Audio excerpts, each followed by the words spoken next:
Hey everyone, welcome back to the channel. Hope you're all doing really well.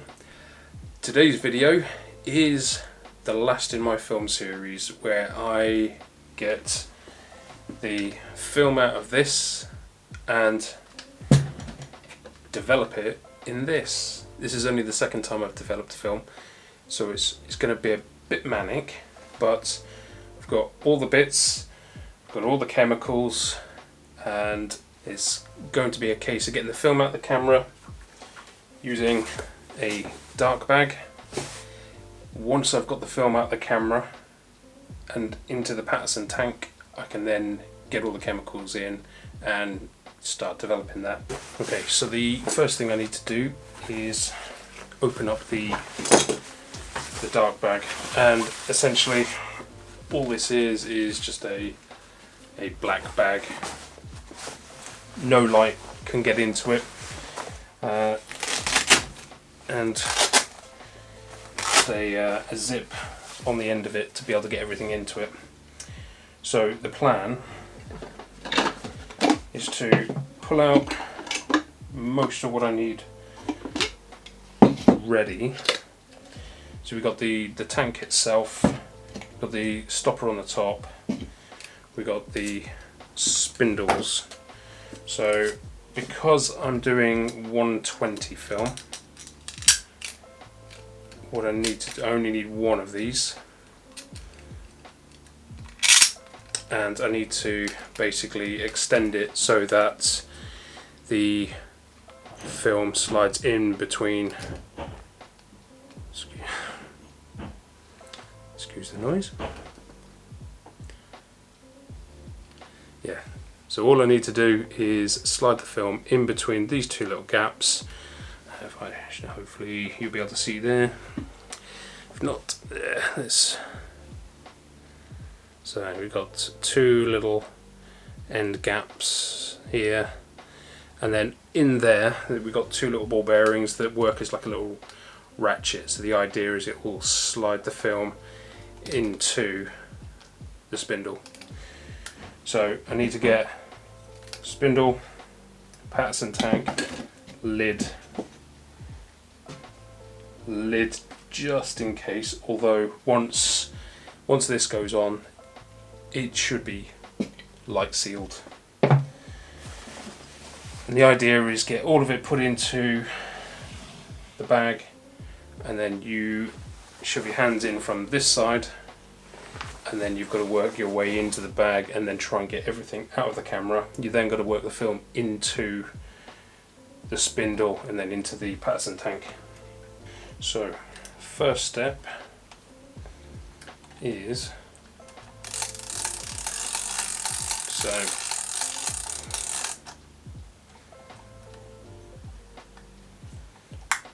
so that should now be wound on.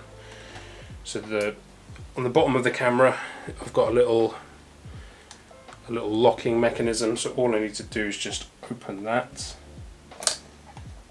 and then that allows me to then pull the lid open, at which point if I turn this round I can then take the film out. So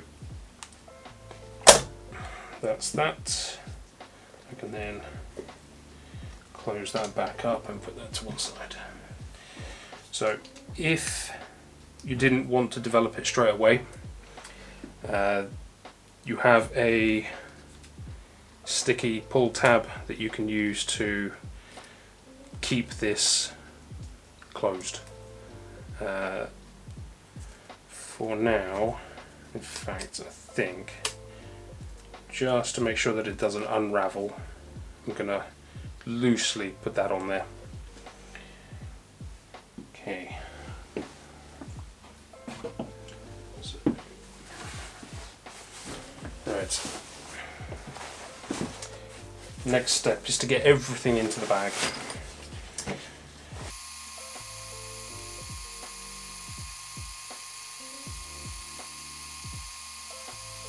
Okay, so it is just a case of sliding my hands into each side and then this is where the fun begins. So from here, on the right, got the tank, lid, both lids, and then we've got the ratchet, spindle, right, and film. So this is the point where I need to try and remember how to undo this.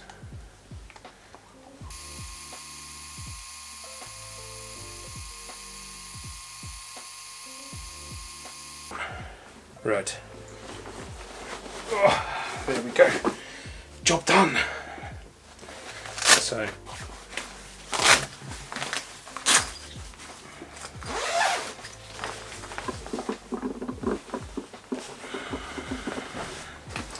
right, so there's the Patterson tank with the film.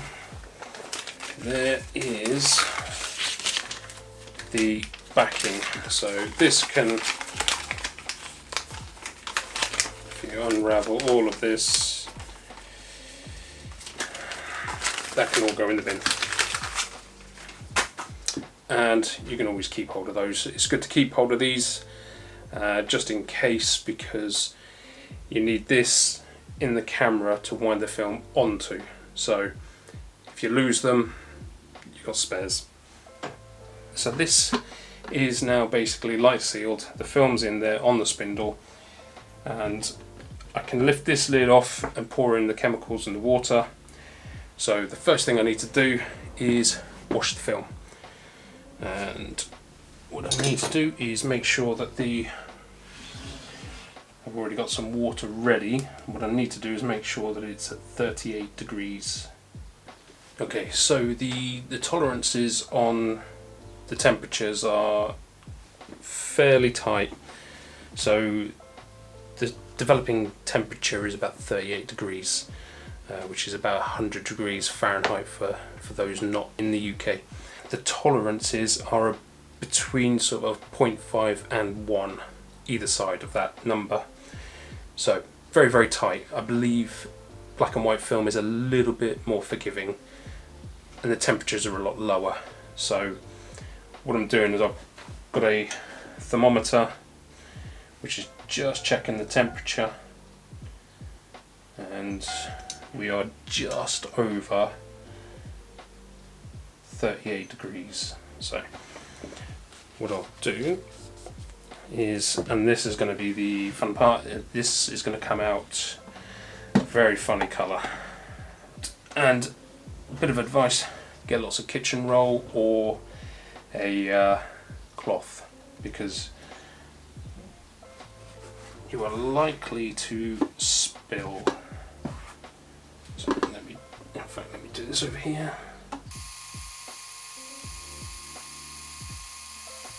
So now I need to time that for 5 minutes. So the wash is 5 minutes, and all I'm going to do is just every so often give it a bit of a mix around.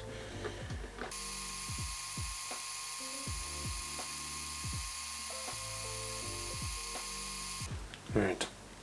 So, according to the instructions, the first developer needs to go into the Patterson tank for 6 minutes and 15 seconds. So I'm going to add that on the timer. As soon as this is ready, I will bung it in, give it a bit of a swish around, and then 6.5 minutes later, go on to the next one. Excellent. Okay, so first developer is ready to go, and it's just a case of pouring it in.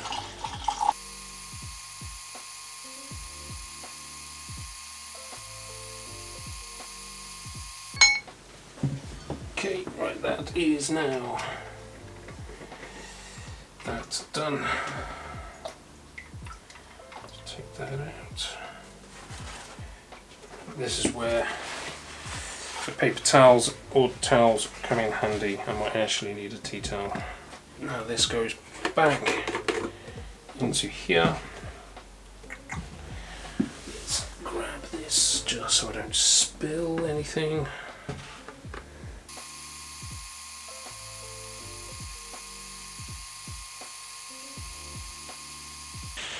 Right. Next is the colour developer. And the colour developer needs to go in for 6 minutes. Okay, so we are at 39 degrees, so we're just within the tolerance of this. So again, time to pour it in.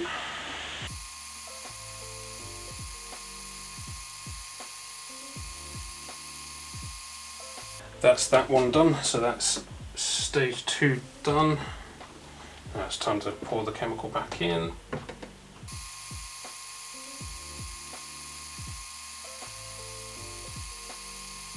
Right, next is the nasty stuff, so the Blix, the bleach. It gets everywhere, it stains everything.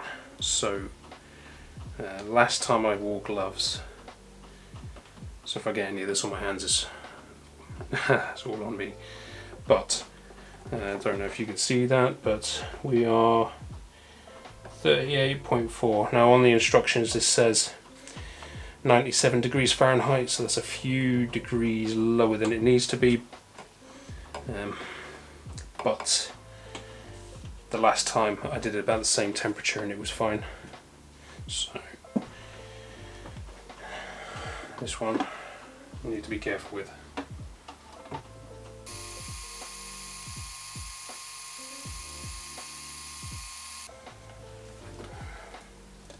Alright, now this is the last, almost the last wash, so I'll wash the bleach off. Once that's been washed off, it's then time for the stabiliser.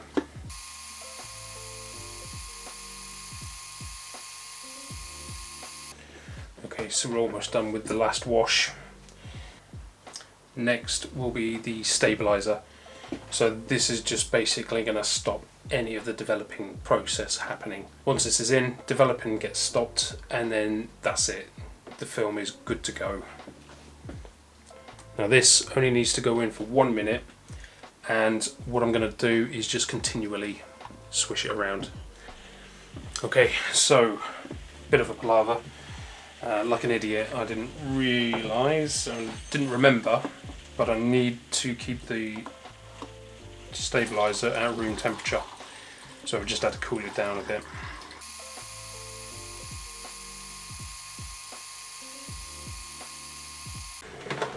Okay, so the battery's running out.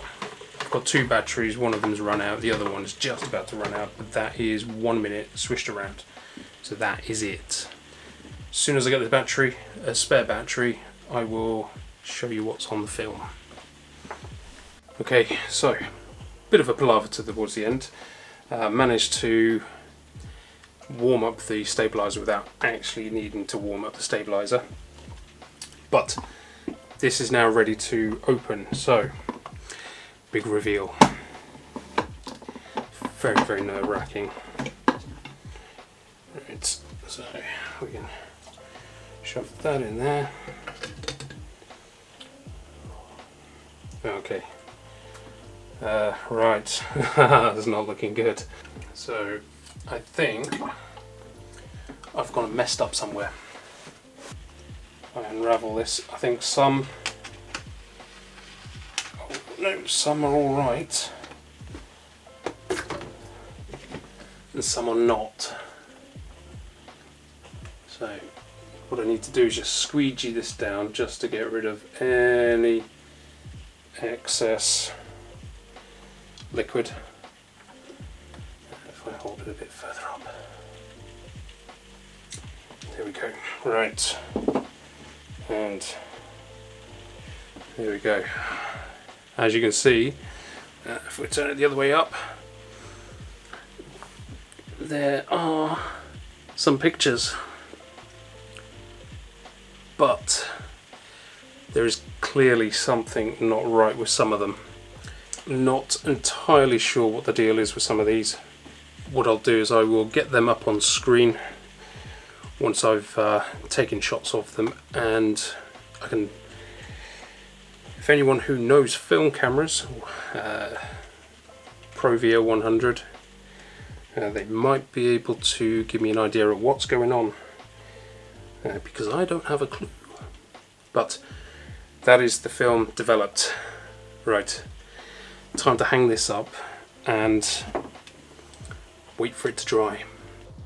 Okay, so I've now developed the film, and it's taken me a few days, hence the change in t-shirt, to get the film scanned in and onto the computer.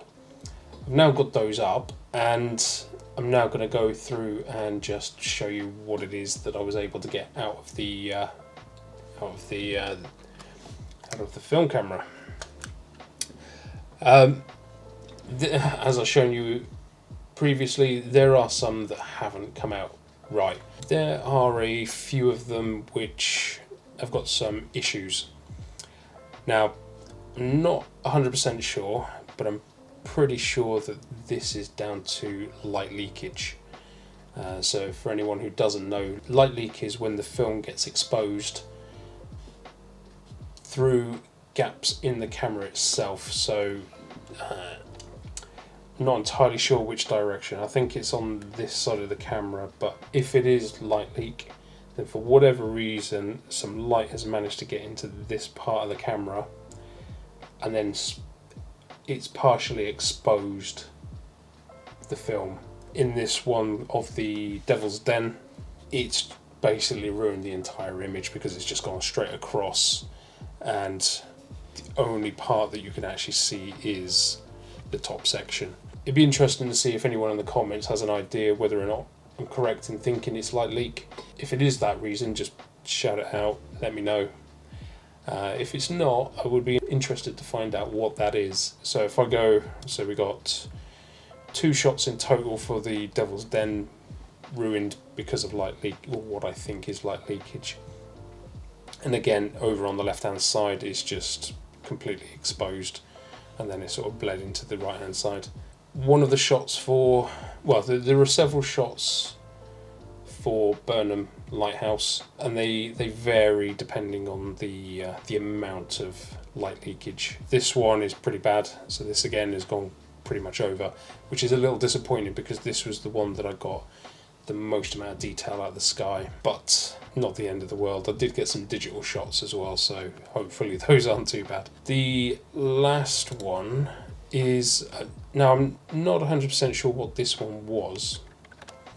I think, based on the number, is that it was one of the shots at Burnham Lighthouse. So I think, if I remember right, check the video for yourself, but I'm pretty sure in there I mentioned that one of them was a long exposure. Now I think this was that long exposure, but this gives you a better idea of what's going on. So on the left hand side is, I think this is where the light has leaked into the camera and it's just exposed this portion of the image. Which is, if it is light leakage, then I'm really curious to know how that's happened. It might be one of those things I'm never going to find out, but we'll see what happens. Okay, so moving on to the only Devil's Den picture I've got, and this one still has a little bit of this light leak, but I'm pretty sure that if I was to crop this in a little bit more, I could probably do away with some of that. So it's, although I wouldn't be able to use this for anything in particular for printing, it's a nice shot regardless of this light leak down the side. Unfortunately, that was the only shot that I was able to get of the Devil's Den. So it's a good job I took some shots with the digital camera, and the fact that it's so close to home means that I can go back and do some more shots, of which I'm contemplating doing some astrophotography there, because I think it might be quite good having the stones and then all the stars and everything in the night sky. The shot basically did what I was hoping to do. So the foreground is all out of focus, and then that leads you into the stones, which is in focus, and then you then follow into the background where the contrast in the field behind actually did work, and then you've got the clouds in the sky. Now, I've got a lot of bits all over this. I'm not 100% sure, but I think this is just bits of dust that I wasn't able to get rid of, or that I didn't see. So hopefully that's all right. But the clouds came out nice. I didn't overexpose this, and it's an all right shot. It's not the best in the world. Perhaps just a touch too much foreground.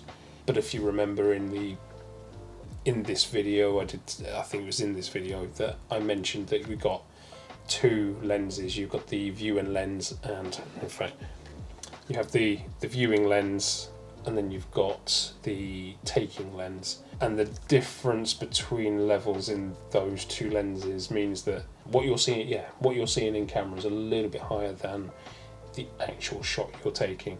So you need to sort of anticipate that difference in sort of height. Burnham-on-Sea next. So this one, there were a lot more shots. I think I rattled off probably 9 shots in total for this. No, in fact it would have been maybe 7 or 8 shots. These came out brilliant. I'm really pleased with the way these came out, and out of everything, if these ones hadn't have come out, I would have been really disappointed. Just the colours that this has picked up is absolutely brilliant, and yeah, I'm really pleased with the way they came out, and with the reflection and everything as well. It's that classic Burnham-on-Sea lighthouse shot, but it's a really nice shot, and the clouds just help. And the next one, again, here we have this light leak, I think, so I may need to crop it. I don't know if I'm going to be able to do anything in Photoshop to fix that, but again, you can see just the colour in the clouds was absolutely brilliant.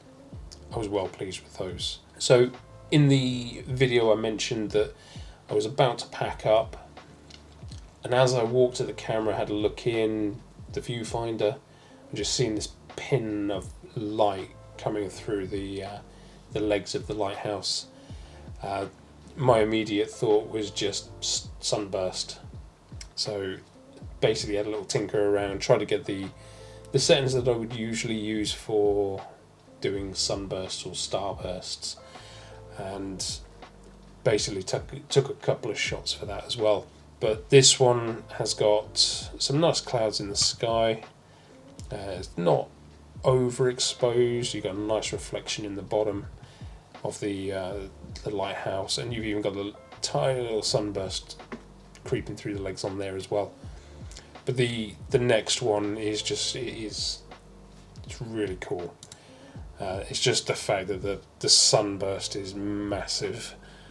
So I really like this one. I think this one works really well. And yeah, just the clouds and the detail, and then just the lighthouse.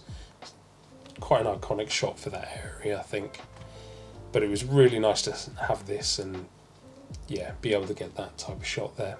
The last set of images are the waterfalls, or is the waterfall. And this was the first shot that I took, and the problem I had here is that I couldn't get far enough away from the waterfall to be able to get what I wanted in the shot. The lens on the camera is an 80mm lens, and that is the equivalent to a 40mm or a 44mm on a normal DSLR camera. So that meant everything was pretty tight. For this particular shot, I was as far back as I could. Any further back and I would have fallen off the waterfall itself. But I was able to get in enough of the canopy, the actual waterfall, and then some of the cascade as well. And I think this one came out really nice. I took 2 shots of this. The first one was this one, and at the time I thought I'd overexposed, and the waterfall itself is pretty much blown out. The light in the canopy is all blown out, and I'm not entirely sure why, but if you look, not all of this looks like it's in focus. The foreground, like this big rock here, that was purposely out of focus. I focused around about here just to try and get everything behind as in focus as possible. So this rock I expected to be out of focus, but everything else I was hoping that was going to be in focus. And if I go back to this one, you can see that like over here all of this is in focus. All of this is in focus. So the majority of what I was after in this particular shot was in focus, and the canopy's not overexposed. There's a maybe tiny bit of overexposure in some bits, but I can live with that. But the main thing is the waterfall is, I think, is pretty much spot on. There's some sections that are maybe a little bit overexposed, but I can live with those because most of the detail in the other parts has been retained. So I was really pleased with this shot. Now, because I was struggling so much, I couldn't work out any other composition, so I thought instead of fighting against the really tight focal length, I would just go really tight. So this was one of the cascades just in front of the waterfall. In fact, this rock here and this section here is just this here. Now, this one, I'm struggling to work out what's going on. I was potentially just a little bit too close to the subject, because to me none of this looks in focus. The rocks in particular don't look in focus. At one point I was wondering whether or not it had done like almost like a double exposure, where it was the same image but just like a fraction out of place. But I couldn't figure it out. And if I was to look at things like this leaf here, that leaf to me looks in focus. If I go up to here, if I bump the exposure for this, that branch of ivy looks in focus. So I couldn't work out what was going on. So things like this, they're all good. I'm not entirely sure what the deal is with this one. It was a cool idea, and I think the digital ones probably come out a lot better. But yeah, not entirely sure what's going on with this one, but it's a nice enough image. I think it's come out all right. I'm not too sure why it looks a bit weird to me. But I think it may just be that this rock, the parts of this rock look like they're out of focus, which could be due to the water just giving it that softer look. But let me know in the comments what you think about that. Do you think it's fine? Do you think it's blurry? Yeah, it'd be interesting to see what you think. And that is pretty much it. With all of these images, all I've done is in Lightroom is just trying to get a bit more contrast into the image. So things like the exposure and the contrast, highlights and shadows, that sort of thing. Those are the only things I've changed. But all in all, it was a good experience. It's been a challenge doing this little film series. I've had some really cool comments. Hopefully I will maybe do something similar in the future. I'm not entirely sure that I would split it up into several videos. I may go out, do one video with a whole roll of film, and then get that developed. Not necessarily go back through the developing process, but I would definitely go out, do the video, get it all developed, and then show you as a whole cohesive video. But yeah, that is pretty much it. So yeah, so all in all, I'm pretty pleased with most of the images that came out. A little disappointed that there was an issue with the film, so that's ruined a few of them, but I've got some nice images there which are really cool. What I'll do is I will chuck these all up at the end. I'll chuck the original and then I'll show you the edited version afterwards. And some of it's going to be very tiny changes, just maybe a bit of a boost to the contrast and the lighting. But other than that, yeah, really pleased with the way these all came out. The majority of them came out. Okay, so that is now the end of my film series. So the next video is going to be one that I met up with Nick Smith. I messaged him, it's now a good few weeks ago, maybe a month ago now. Just said, how do you fancy meeting up, doing a bit of a collaboration? And I put to him a bit of a challenge, saying if we go out, how about we do a bit of a challenge where we have 60 minutes to go take 3 shots. And he seemed pretty keen on it. We met up and we both did a video on that. That will be out next week, so keep an eye out for that. If you haven't subscribed and hit the bell icon, do that and you'll get notified when that comes out. As always, drop us a comment below. I'd really appreciate hearing from you. It'd be interesting to see what you all think about how the images came out. And then, yep, I will catch you on the next video. Take care, everyone. Keep safe. Bye.